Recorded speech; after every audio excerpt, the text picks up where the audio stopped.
I begin by acknowledging the traditional owners of the land on which we meet, and I pay my respect to elders past, present and emerging.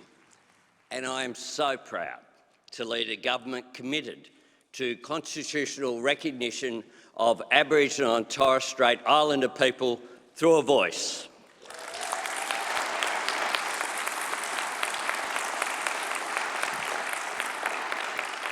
All of us can be proud that we belong to a movement campaigning for a yes vote in this year's referendum, and our whole nation will be lifted up when Australia votes yes for recognition, yes for listening, and yes for a better future for the people who have called our continent home for 65,000 years.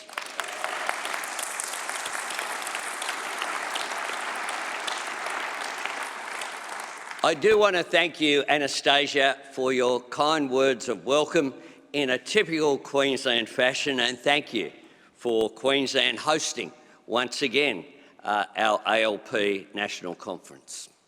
To all the state and territory Labor leaders who are with us here today, welcome and thank you for your constructive engagement. Along with my outstanding federal team, led by the Deputy Prime Minister Richard Marles and our Senate leaders Penny Wong and Don Farrell.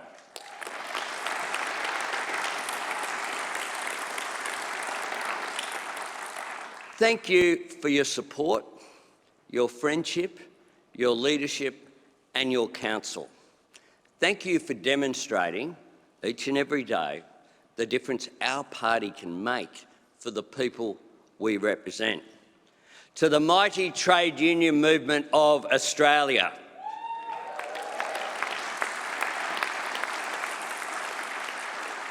thank you for always demanding better, for aiming high, for seeking to bring new life and meaning and relevance to the fair go everywhere, for showing that unity of Labor remains the hope of the world.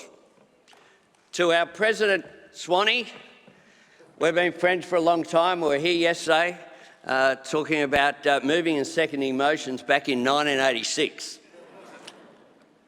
Our National Secretary, Paul Erickson, and his amazing team. Thank you so much for your hard work and your role in our victory last year.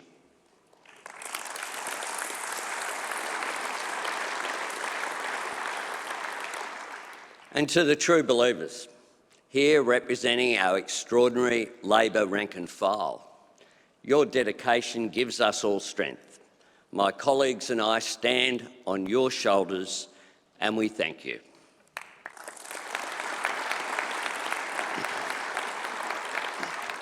Delegates, 15 months ago, the people of Australia put their trust in our Labor government.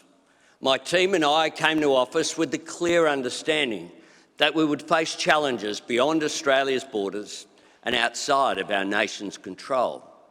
Global economic uncertainty, open conflict in Europe, ongoing strategic competition in our region, disrupted supply chains and rising global inflation. All of these international pressures continue to be felt here at home. We understand that working Australians are doing it tough at the moment. We know that household budgets are under strain.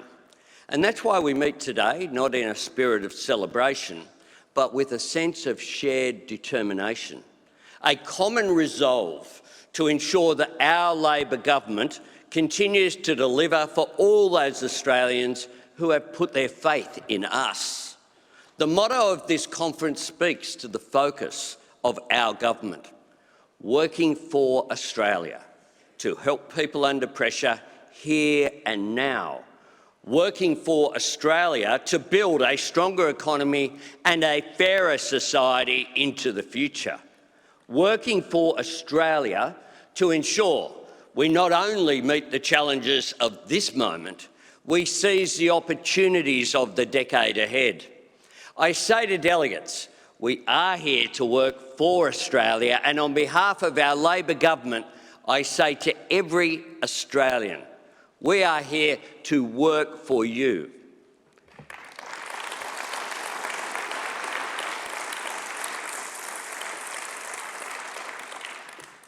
Delegates, the cost of living is the #1 pressure on Australian families, which is why it's the #1 priority for our government.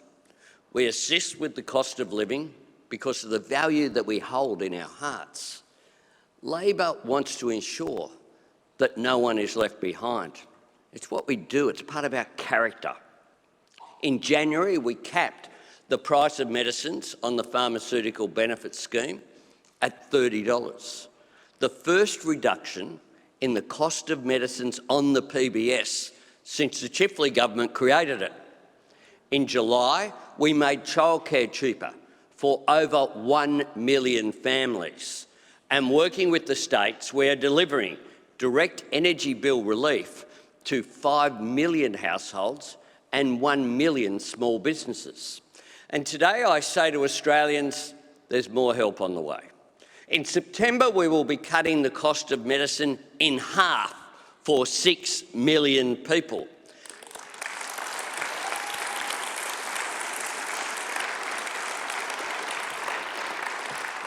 And we will be expanding and strengthening Australia's social safety net to help the most vulnerable in our society. Targeted support for older Australians looking for work and the long-term unemployed. Boosting payments for people on youth allowance, Austudy and JobSeeker. And expanding access to the single-parent payment, something I'm particularly proud of, for 57,000 families, including 52,000 single mums.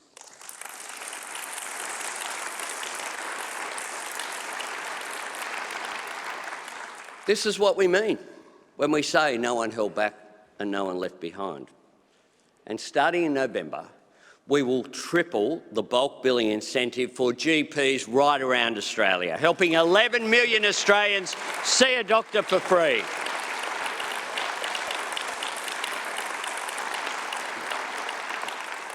Already, we have opened 20 Medicare urgent care clinics around the country, and there's another 38 to come in the regions and the suburbs where they are needed most, taking pressure off our public hospitals and emergency rooms and healthcare workers, and making sure that more Australians can get the treatment that they need.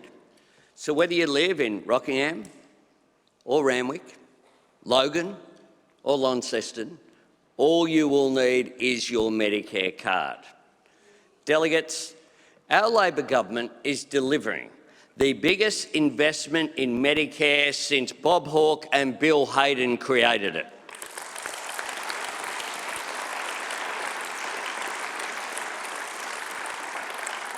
The biggest boost to Commonwealth rent assistance since Paul Keating. The biggest investment in social housing since Kevin Rudd. The biggest expansion of public TAFE since Julia Gillard. And through our National Reconstruction Fund, the biggest investment in Australian manufacturing since John Curtin.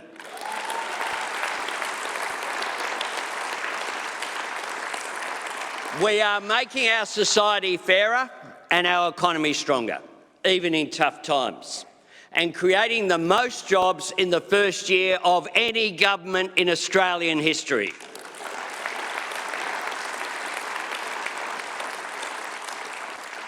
Half a million new jobs since we came to office, a record number of women in full-time work, the gender pay gap hitting a record low, wages growing at their fastest rate in a decade, including, of course, back-to-back real increases in the minimum wage.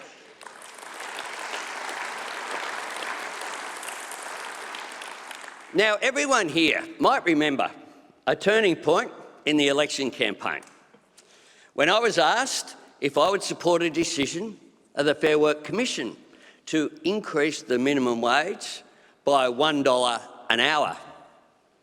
Remember the dollar coin?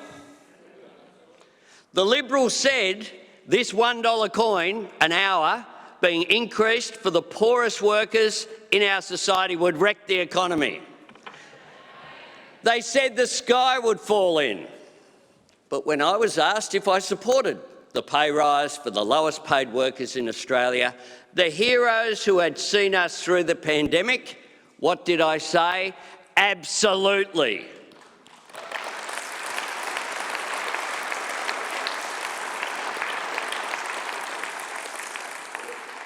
Now, delegates, was that the right call? Absolutely. Now, you might be able to help me out here. Was it delivered? Absolutely. Thought you might get that one. Bit of participation's always good in the Labor Party. Can you imagine how beside themselves our opponents must have been when this year we delivered a historic 15% pay increase for aged care workers?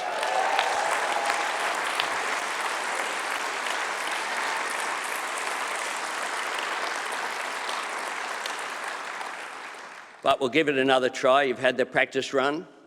Was that the right thing to do? Absolutely. Because we know that there are three vital ways to help with the cost of living: getting costs down for families, getting wages up for workers, and getting the budget onto a stronger foundation, taking pressure off inflation and interest rates, which is why it is so important that through the hard work and leadership of my amazing economic team, led by Jim Chalmers and Katie Gallagher, we have delivered the first budget surplus in 15 years.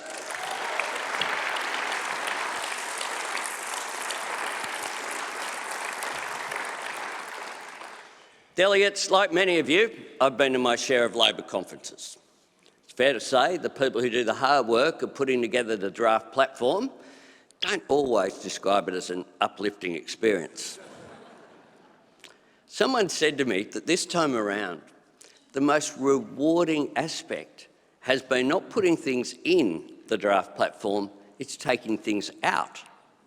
Not because the commitments are no longer important, but because they are now the law of the land and making a difference to people's lives.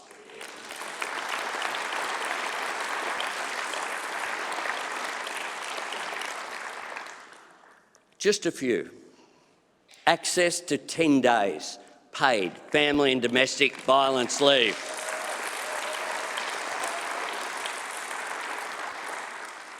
It used to be in our national platform, not anymore. Now it's in the National Employment Standards.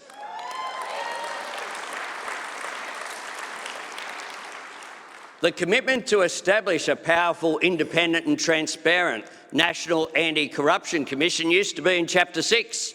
Now the NAC is open for business.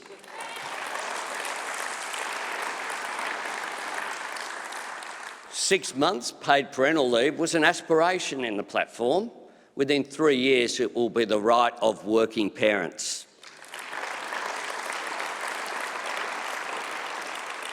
And the right of employees to pursue their unpaid superannuation is no longer in our platform because that power is in workers' hands.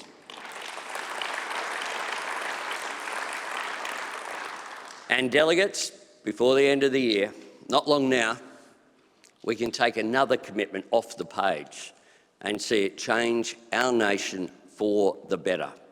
Our commitment to recognise and celebrate the oldest continuous culture on earth, our commitment to listen to Aboriginal and Torres Strait Islander people so we get better results in health and housing and education and jobs, so we close the gap between Indigenous and non-Indigenous Australians.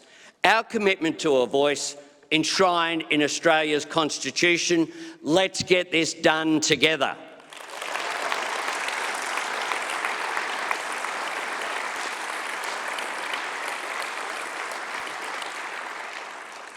Friends, this is why Labor being in government matters.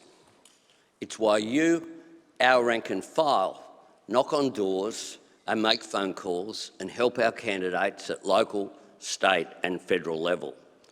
It's why you, the trade union movement, organise and advocate.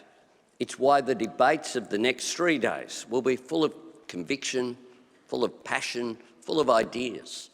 driven by ambition for the future of Australia, for a vision of what government can do to empower people to achieve their aspirations and fulfil all of their potential, no matter how humble their beginnings. In taking up this task, we face not just the economic and strategic challenges of an uncertain world. We also have to deal with the policy wreckage of a wasted decade, the devastating consequences of ideology, incompetence and sheer arrogance. Delegates, never again can the Liberals call themselves the party of fiscal responsibility when all they left behind was $1 trillion of debt. Never again can the Liberals pretend they support jobs and aspiration when all they did was hollow out manufacturing and hold down wages as a deliberate policy.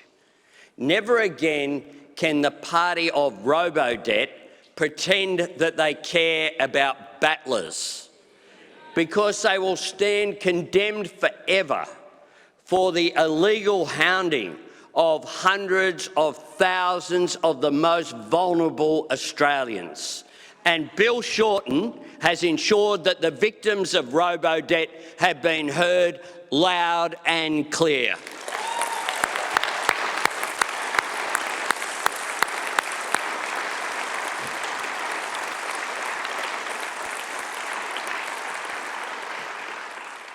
And delegates, never again can the Liberals claim to be conservatives. They're reactionaries. When they consistently neglected all of our national institutions. They're the National Art Gallery with one artwork, thanks to a fellow called Gough Whitlam, in there worth $500 million, with buckets collecting water from a leaky roof. The trashing of the public service that occurred. Even the very functioning of our democracy was not immune from their cynical manipulation and their addiction to secrecy.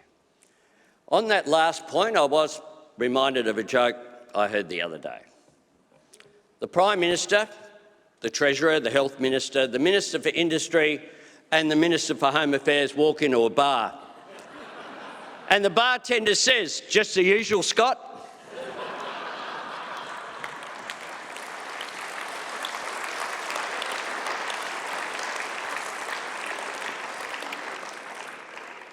Look, I get that on one level.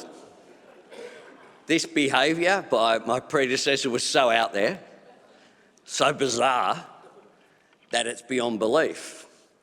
And I'm sure, can you imagine, if we had have suggested during the last election campaign that this was going on, we would have been accused of making it up.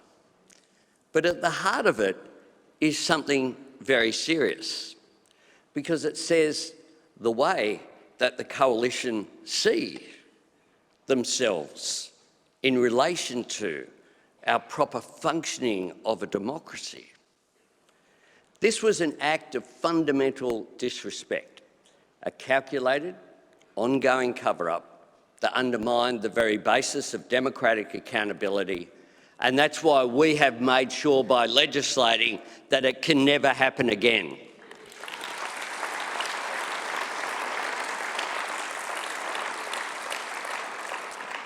Yet the Liberals, of course, continue to defend this behaviour, just as they continue to defend robo-debt. The current opposition are captive to the same ideology, consumed by the same negativity, hostage to the same narrow nastiness. Voting against helping households with their energy bills, voting against cheaper medicines, voting against action on climate change, voting against public housing. So fixated on opposing renewable energy that they're telling Australians with solar panels on their roofs to make room for a nuclear reactor in their backyard. Their problem isn't just that they're stuck in the past, it's that they want everyone else to go back there just to keep them company. But our Labor movement never stands still. We move forward together to meet the new challenges of a new era, making sure that advances in technology translate to new jobs, greater productivity and better wages, not a race to the bottom on pay and conditions, making equality for women a defining feature of our economy, in pay, in participation and in leadership, making good on our commitment to Australia's veterans, funding the support and staff to deal with compensation claims that have been delayed for far too long, making it clear to our region and indeed the world that Australia is back at the table, engaged in finding solutions to climate change, committed to supporting peace and security, making Australia a renewable energy superpower,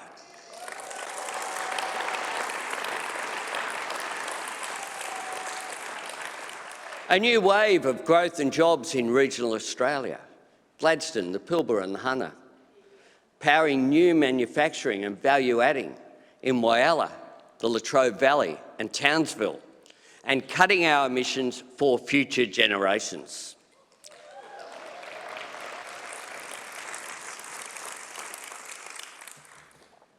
Now, I said on election night that Labor governments open the doors of opportunity and we widen them for those who come after us. We do that by investing in education and in educators, from the early years to school, to TAFE, to university. And we do it by helping more people know the security of a place to call home. I know I'm not the only person in this room who's here because public housing changed their life.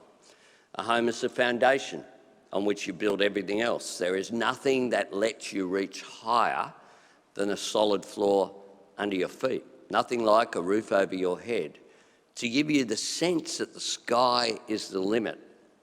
My mum and I had the security of public housing when I was growing up. Life wasn't easy by any means, but the simple truth is it's harder these days, and harder for so many more Australians. Harder for people who need public or community housing, harder for renters, and harder for first home buyers. The fundamental answer to all of this, of course, is supply, building more homes.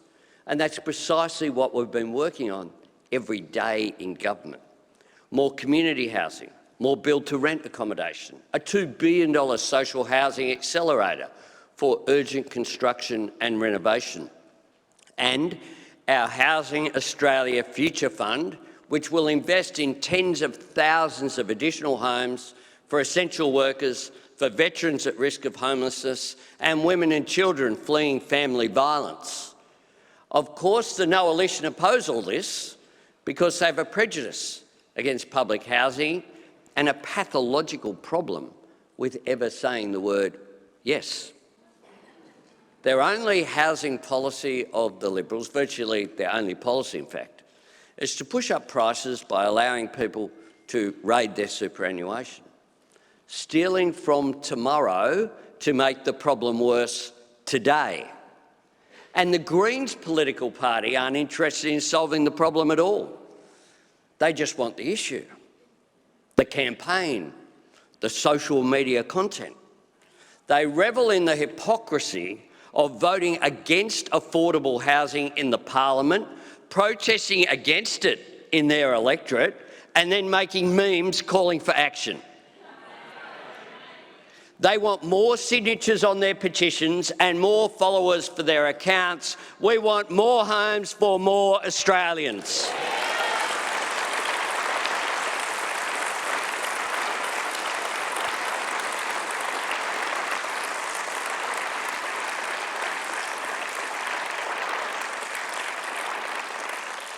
They are the blockers, we are the builders, and we're getting on with the job.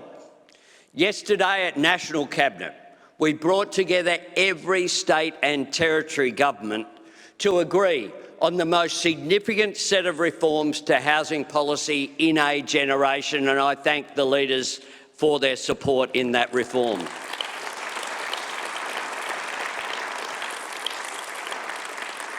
Strengthening the National Housing Accord to help Australia build an additional 1.2 million homes before the end of the decade. modernising the planning and zoning and approval processes so we can build more homes more quickly and closer to where people want to live and work, closer to public transport and reliable services, connected to friends and family, and delivering a better deal for renters right across Australia.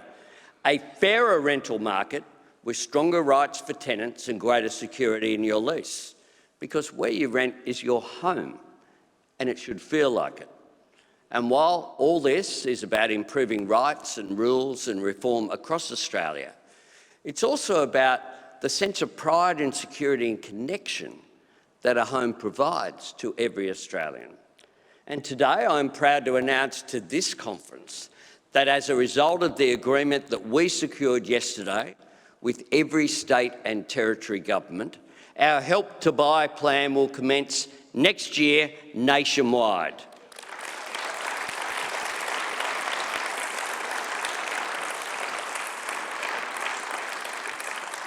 Our government will help 40,000 low and middle income families buy a home of their own.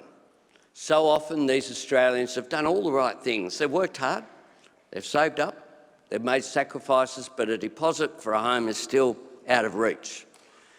What our government will do is step up and put in our share, opening the door of home ownership through this shared equity scheme to tens of thousands of hard-working people. We are the party of the great Australian dream, and we are going to keep that dream in reach of the next generation of Australians.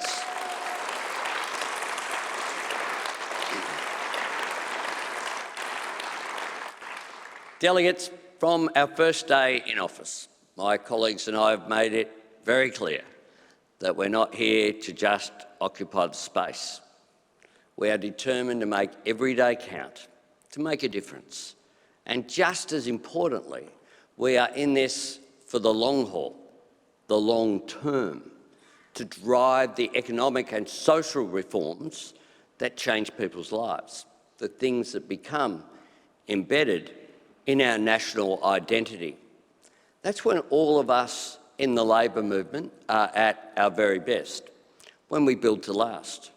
You can measure the durability of Medicare and superannuation and the National Disability Insurance Scheme in years, but you can judge their value by the lives that they have changed, the families they've lifted up, the communities and workplaces they have transformed.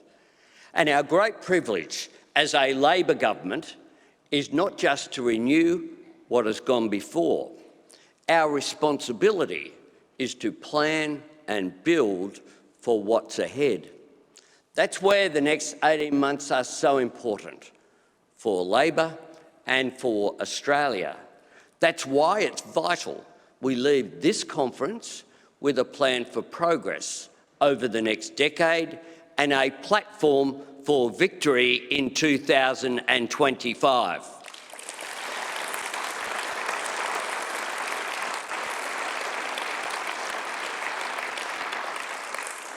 Delegates, the last time we had a national conference in Queensland was 50 years ago. Back then, a newly elected Prime Minister, Gough Whitlam, spoke of his determination to show it was possible for Labor to hold power without sacrificing our principles. Today, each of us understands that winning and holding government is not only true to our principles, it's actually essential to fulfilling them.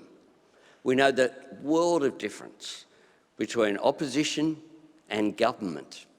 Equally, we know what we have begun can be undone unless we are there to protect it.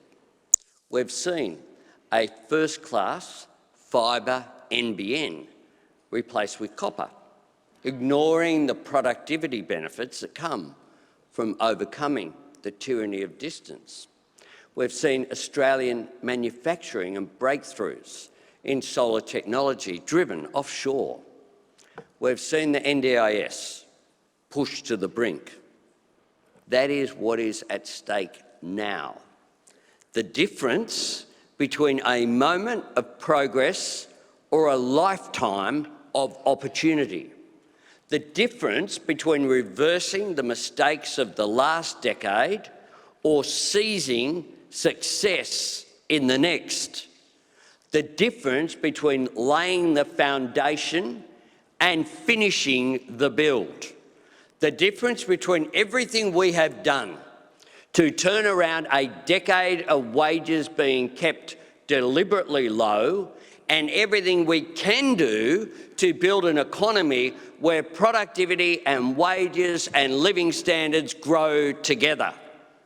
Yes, we have delivered 180,000 fee-free TAFE places this year, but we can give an entire generation of Australians the skills they need in the future for the good jobs of the future. We have helped more than 1 million families pay less for their childcare this year, but we can make early education and care universal and affordable for every Australian family into the future.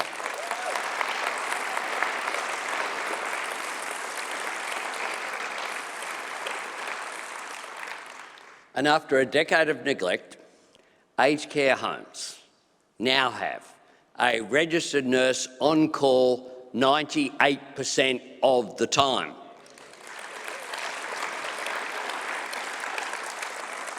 But we can make sure that aged care guarantees the dignity and security that every Australian deserves later in life.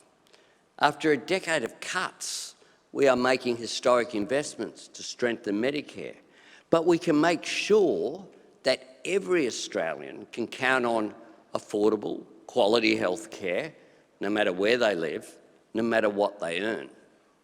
This is the difference between taking the gender pay gap to a historic low and making the gender pay gap history, which is our objective.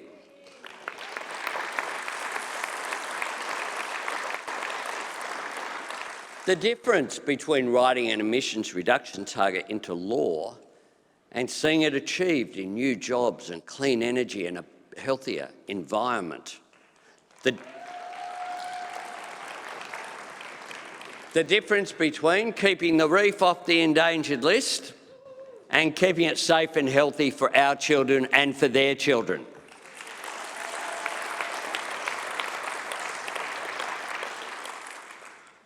Put simply, we seek long-term government because it's the difference of whether we shape the future or the future shapes us. All of this depends, of course, on bringing people with us on the journey, earning and repaying people's trust, delivering meaningful help for Australians, demonstrating our responsible approach on everything from the economy to foreign policy to national security, and showing we are capable of bringing people together in the national interest. Now, this may not always grab every headline. It mightn't suit the agenda of those who prefer protest to progress, who imagine that grand gestures and bold declarations are better than the patient work of ensuring lasting change. But we're not here in the Labor Party for mere gestures. We are here to change the country, to go the distance, to get to the destination, to deliver the better future that we promised. Delegates, as we meet here today, there are millions of people working for Australia.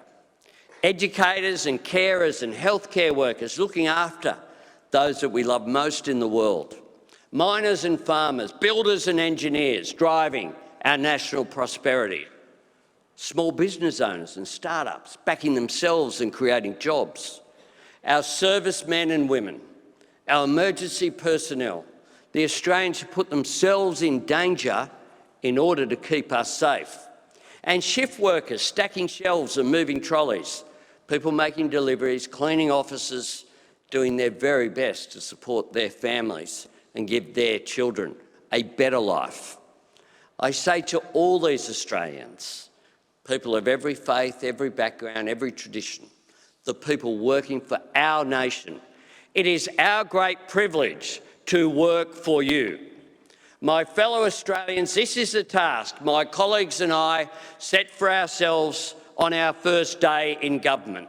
It is what has driven us every day since, working to build an economy that rewards your efforts, working to nourish a society that supports your aspirations, working to be a government worthy of your qualities and the great Australian character, working to deliver the better future our people and our great nation deserve. Your Labor government working for you, working for Australia. Thanks very much.